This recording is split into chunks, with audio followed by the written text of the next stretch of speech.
Jody was unresponsive in picking up the phone when Dame was trying to call her, talk to her about roster. That is horrifying. And unresponsive to Phil Knight's calls for a potential purchase of the team. That's bad business practice.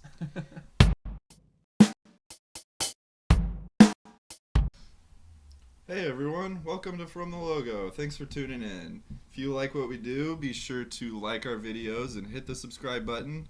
Hit that bell for notifications as well. It will make Coleton a very happy boy.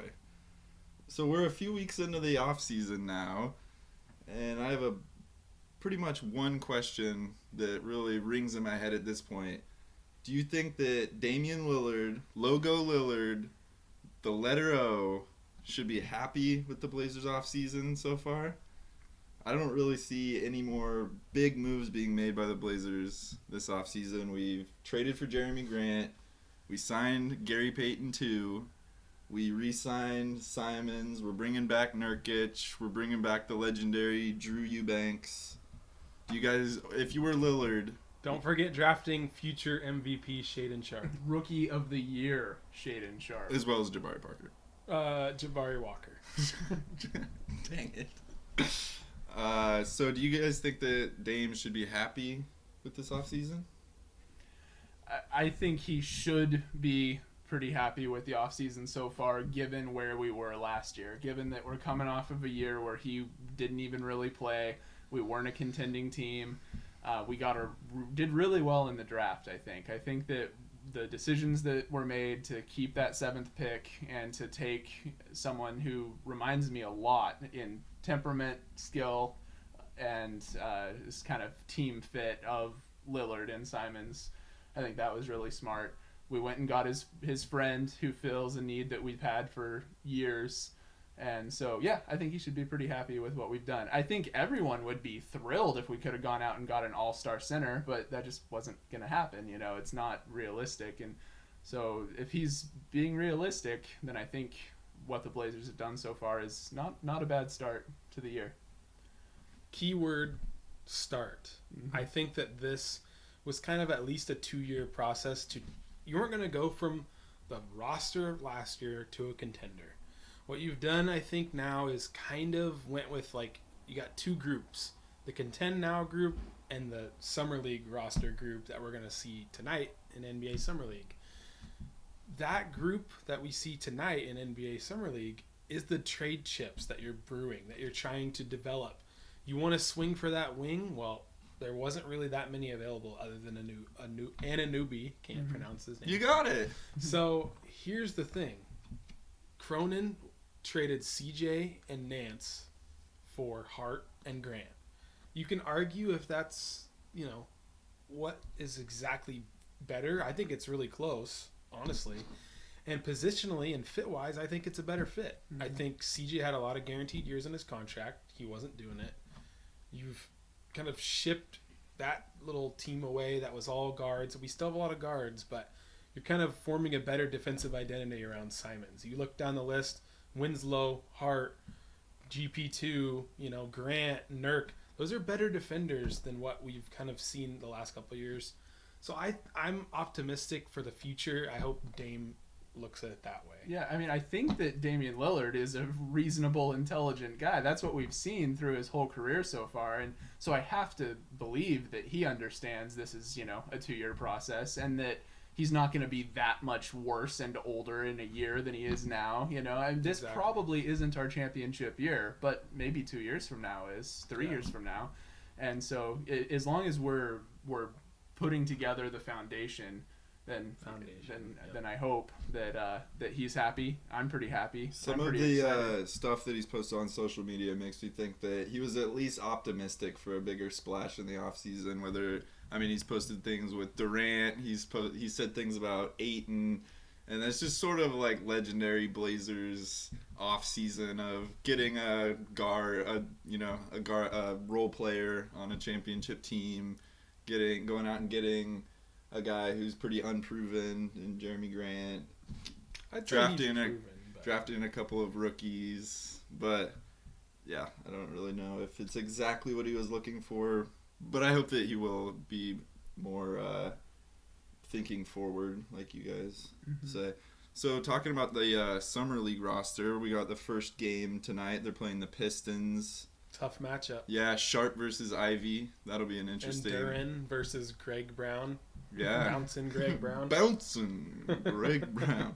So are there any specific things that you guys are looking for from the Summer League team in the games tonight and going forward?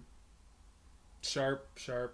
Yeah. Obviously, he hasn't played organized ball in a while. Yeah. All intents and purposes, he's doing really well in camp. He was scrimmaging with Kentucky players who are all, first-round picks down the line. They always have a ton of first-round picks at Kentucky. But obviously, you want to see Sharp, see what he can do. I'm not going to judge one Summer League or one game, base his whole career off that. If he struggles, I'm not really overly worried. But not like the Chet game where everyone's like, oh my God, he's the unicorn because he had 13 points in the first quarter. I know, he did look good. But yeah, you can't overreact. If he shows up and wows you, though, then you can just be a little excited about the future. And then the rest of the list, we don't have time to go through all of them, but remember Keon Johnson's on the roster? He's on my list. He's the forgettable guy. Watford. He's the other guy. I want to see him. You're literally going down my list here. And that's about it. Greg Brown, please have a between the legs dunk. And that's it. Is Drew Eubanks playing? No. Okay. He's older. Jabari Walker, though, the other rookie, is also. Jabari Parker, you mean? Yeah. No. And I know I went through all the players, but Sharp, emphasis on Sharp. Keep an eye on. I do like Watford's game, so I'll be keeping an eye on him as well. Yeah, I've had high hopes for Watford, so I'm pretty excited to see how he's been developing, through this offseason, and I hope that some of the potential that we saw in him starts to pay off, this year. And then I've got to see if Shaden Sharp can really jump 49 inches in the air. Do either of you guys remember what his injury was at the end of last year, Trendon Watford? I can't remember. He MIA because tanking or something? Yeah, but he did have a knee thing. I think there was an actual legitimate inflammation injury. or something. Everyone's knees and ankles were inflamed. It's a good sign that he's playing. Tendinopathy. I was honestly a little worried about him, so it is a good sign that they're playing him. They're not being overprotective with him, or he's about ready to undergo a surgery or something. So, yeah, again, Sharp. He's probably the top on my list to watch. He looks his face. He looks like Lillard. He talks like Lillard too. Yeah. He talks like him. They could be twins. It's interesting. It's gonna be fun to see them on the court together at some point. Yeah. Hopefully. I think really quick, we could surprisingly see Sharp play some minutes this year. I think we will. If he shows anything I don't even think that'll be a surprise, honestly. I think he'll probably just because be with the expected guards, to. I think he might swing to the wing because he's 6'6". Mm-hmm. But I'm just Long saying, wingspan. some people might not expect him to play right out of the gate because he's kind of unproven. I could see him getting minutes if he's showing anything, really. Yeah, I think he could. All right, so we have one more thing to talk about.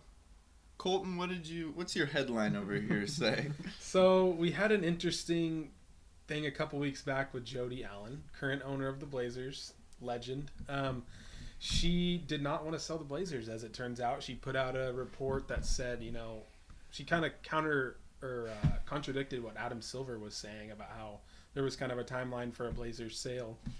But today we read this scathing article from the one, the only New York Post. Not the New York Times. So you know not it's a game. Legit. This is the practice. It sounds really legit, Colton. We're talking about practice. No, but they interviewed a couple people, including former Blazer president Larry Miller, who actually works at Nike. Who else do we know that is a higher up at Nike? Okay. I wonder if he has a certain leaning in this situation. I wonder if Mr. Uncle Phil Knight had some say in this article, but he basically was quoted as saying that Jody was unresponsive in picking up the phone when Dame was trying to call her, talk to her about roster. That is horrifying. And unresponsive to Phil Knight's calls for a potential purchase of the team. That's bad business practice. Yeah. I don't think she wants to sell. I was seeing that, or in that headline, I read that she said that estates like these that are complex like these can take 10 to 20 years to settle. That's a little bit of time. That's a chunk of time. I did also hear that eventually I think most of Paul Allen's money is supposed to go to charity. philanthropic endeavors. So I think that for that reason, it will eventually be sold. But it sounds like on her timeline, it could be a while.